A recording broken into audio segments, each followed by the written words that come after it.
ஆசை கோபம் களவு கொள்பவன் பேசத் தெரிந்த மிருகம்,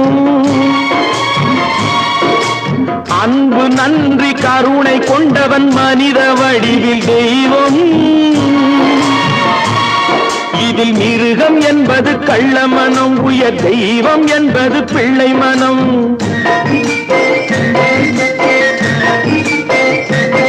இந்த ஆறு கட்டளை அறிந்த மனது ஆண்டவன் வாழும் வெள்ளை மனம், ஆண்டவன் வாழும் வெள்ளை மனம். ஆறு மனமே ஆறு, அந்த ஆண்டவன் கட்டளை ஆறு.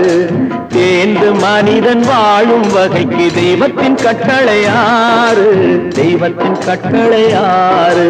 ஆறு மனமே ஆறு, அந்த ஆண்டவன் கட்டளை ஆறு.